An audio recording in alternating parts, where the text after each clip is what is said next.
Hello, and welcome back to my YouTube channel, where in today's video, I'm going to take you through my 5 mistakes you do not want to be making ahead of your ACCA SBL examination for the March 2025 sitting involving the charity Historic Places. My name is James, and if you'd like access to my exclusive notes you can see above me, just click the link in the description of this video and you can have a copy for yourself. You'll also find in the description I'm associated and affiliated with Astranti, where you can access their pre-scene packs, mock exams on there that are based on the actual charity sector itself for historic places. And for pure transparency, as always on the channel, if you were to purchase any of those mock papers, packs, I'd be entitled to a small percentage which goes to supporting the YouTube channel. And as always, a massive thank you to everyone who watches. Leave me a comment below how you're getting on with your studies, if you've got any questions or tips that you think are going to come up actually on the exam itself. Well, if we're going to get stuck onto it straight away, which we are now, area number 1 of a mistake you do not want to make is all about Historic Places is a company limited by guarantee. And I know what you're thinking, going, hang on a second, James. You've just said Historic Places was a charity on there. Well, let me put my mouse on it so you can see it on there. Where in the background area for Historic Places, a student who's rushing through these pre-seed notes will see, right, oh, it's a charity. But then that second paragraph on there, HP is a company limited by guarantee. And the senior management admin staff are actually based at their head office in Odyssea's capital city. But it's that little sentence, Historic Places is a company limited by guarantee. Well, if you come back up on my notes up to page 2, it tells you on there what that actually entails and what it actually means on there. And it's in this legal position here where charities in Odyssea are often set up as companies limited by guarantee. Now, this is a key definition you need to get down, and a company limited by guarantee does not have any shares or shareholders. So a bit like when you've done the financial management exam, shareholder maximization, you own some shares in a company and you're going to hopefully get some capital growth or some dividends.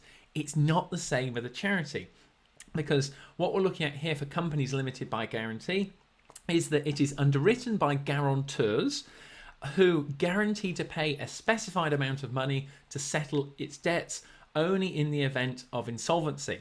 In other words, if they're having cash flow problems with how the charity is being run, and surpluses are not distributed to the guarantors, which would be in the form of dividends if it was the usual shares, but instead are invested in the charity to help promote its charitable actual objectives on there.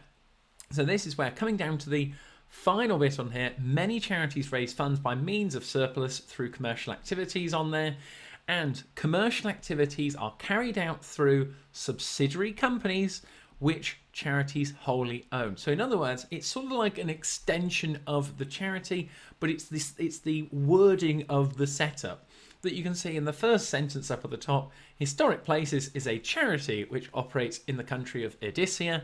However, the actual structure of it and the technical legal position is that it's set up as companies limited by guarantee. Still a charity, how it operates, helping society in the public interest, generating income, but it's actually companies limited by guarantee, and an outstretch of the charities on there where they might have different companies limited by guarantee, but all under the same umbrella as the charity name, and in this case it's Historic Places. So that's area number 1, mistakes you don't want to make, the difference between the sort of charity company mix on there and defining it correctly. The mistake number 2 you do not want to be making is the 2-tier board structure on there, and how does it work. Head down to, on there, page 6 under the actual governance title on the right hand side. I'll put it on here. And this is where HP, so Historic Places, has a 2-tier governance structure with a board of trustees and a board of executive directors. So you've got to just picture that in your mind, actually how it is actually working out and who's associated with which area of it. The second bit, we have the board of trustees is responsible for the overall control and management of Historic Places and for developing its strategies in consultation with the board of executive directors on there. Okay. The Board of Trustees also has an audit, nomination and remuneration committee. But now you've got to think in your head, right, I've got to be thinking of the actual trustees and the board of executive directors. So first picture you have in your mind is on page 7 of who is in the executive board structure. The ones you would expect, a CEO on there, the operations director, finance, marketing. So we've got 6 people there. We're not told their names, but that is the actual structure that we're looking at for the executive board. And that's where we come back up to the governance area on here, and I'll put my mouse on it. The Board of Trustees has 9 members. So we've got 9 members in the Board of Trustees, and then we've got 6 members in the executive board structure. We don't know any of the names on there, but it's just so that you're aware as to the separation between the two and their roles and responsibilities within historic places. If you are getting a bit confused still and you want a few more details as to what they both do and the key roles pointed out, you've got more details on page 3 on the left-hand side about the significant stakeholders, where the trustees are not paid, remember, not paid. Executive management that we've just looked at are paid on there, and they're responsible for the day-to-day operations. They normally meet regularly as an executive board or committee. So that is my area and tip, mistake number 2, not to mix the two up, and understanding the actual roles, responsibilities and accountability, who does what and how do they fit in with historic places. Definitely an area students are going to make mistakes in this exam. Area number 3 now is for historical places. This mistake number 3 is all about the size and scale of historical places. Now for this, you're going to have to go down to page number 8 in your notes, because so many students who maybe aren't as prepared as some others are not going to realise like the scale and size of this charity. And just for some context, this is where your commercial acumen marks will come into it on the exam day, that you can see under employees and volunteers on the right hand side for the stakeholder analysis.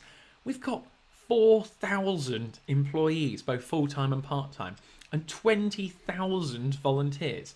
Just close your eyes and just think, imagine you were the CEO and having to work out systems to put that into place to manage all these different people, because they're all just different cogs in the machine.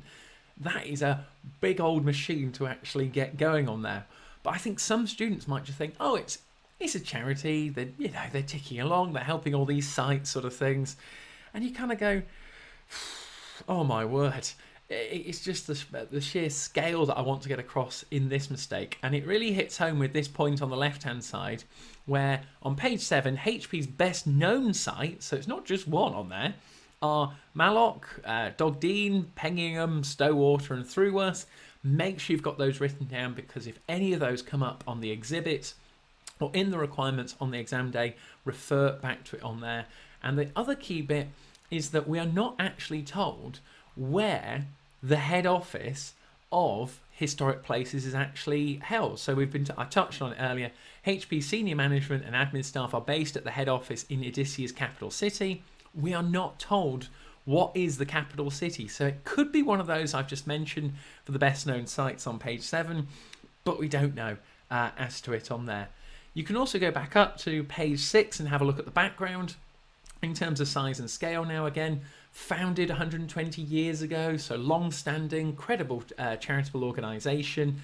It's a large charity, looks after 350 sites, all over 300 years old, castles, museums. It's a big old job to actually keep this charity ticking over. It sort of resembles the National Trust if you are from the UK. And the last one for this point is the income diagram on the right-hand side. It's flatlining in 2003, but nevertheless, it's just ticked over $800 million. So that is my mistake number 3. Size and scale of historic places. Do not underestimate it on there. Area or mistake number 4, which students are definitely going to make, is on page 6. And it's the paragraph at the bottom on there, all about how the trustees and executive directors are appointed. Now really read this through carefully. Even I've written it in my keynotes on here. Don't misinterpret it. So we'll start with the actual executive directors, and they are appointed by the Board of Trustees on the advice of the nomination committee. We're not told who's on the nomination committee, could come up on the exam day, but HP's members, so these are people who pay to be part of the charity, do not vote on the appointment of the executive directors on there. So those are, remember, that's the 6 people we've got down here: the CEO, marketing director, HR director on there. And then the executive board is headed by the CEO, Chief Executive Officer. The remuneration of the executive board members, including the CEO, is determined by the remuneration committee. So that's one element in terms of the executive directors, how they are appointed. Now, if you come up to the Board of Trustees and their 9 members, the chair is appointed and does not have to do a fixed term in office. It can be carrying on year. But to appoint the chair, they only need 5 out of the 9 trustees to appoint them, so they have a majority. And then nominating trustees, 5 trustees are nominated by HP's nomination committee. We're not told who's actually on that committee. And then we also have member elected trustees. So 3 trustees are elected by HP's members at the charity's annual general meeting. Trustees are elected by members who also serve for 3 years and can seek to re-elect after that. So you've got members electing trustees, we've got the nomination committee, and a chair who needs 5 out of 9 to actually be elected on there. Now, why do I mention this as an area? Well, it's a bit confusing as to the 2-tier board and who does what and the different numbers involved. But they also have on page 7 for your notes a code of conduct, which the trustees, the executive directors are both part of. And in a nutshell, you'll see it on the second line. I'll put my mouse on it on here. The code includes core principles relating to professional behaviour, commitment, adherence on there, confidentiality, conflicts of interest, and bribery. It's screaming out potentially as an ethics question, so make sure you've got it down not to make that mistake. I'll come up to the areas of the code. So you've got integrity, objectivity, professional behaviour, professional competence and due care, and confidentiality.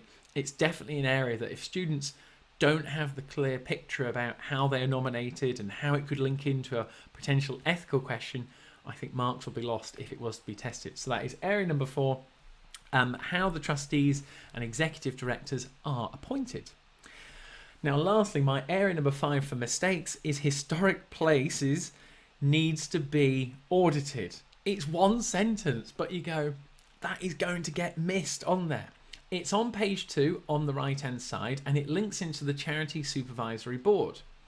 The key bit here is in the paragraph on the right hand side, that the CSB, the Charity Supervisory Board, requires all charity accounts to be audited. That is for larger charities whose annual income exceeds $10 million, which Historic Place actually does, and therefore needs to report on internal controls, risk management systems, with the report being reviewed by the charity's external auditors on there. You can see later on in the notes, we're actually having historic places as defined as large, but they've got internal controls on there, risk management systems. We've just looked at some of the internal controls about maybe involving the executive directors on there, who we don't know who they are. But later on for the risk management systems on there, we're given a full-on section down here, and it could be just giving us hints as to areas that could potentially go wrong. So we've got reputation, income, employees, volunteers, and I've also linked this to the potential application of the TARA model and also the pestle theory that it could link into on there. So that's actually about them needing an audit for the CSB. And if you just want a bit more information as to why you think it might be an area, if you look at the stakeholder groups on the left-hand side on page 3, CSB acts on behalf of Odysseus government in overseeing charities' activities. And what we're looking at here for historic places is they are part of the 2 largest heritage charities, along with the Living the Past, LTP should I say.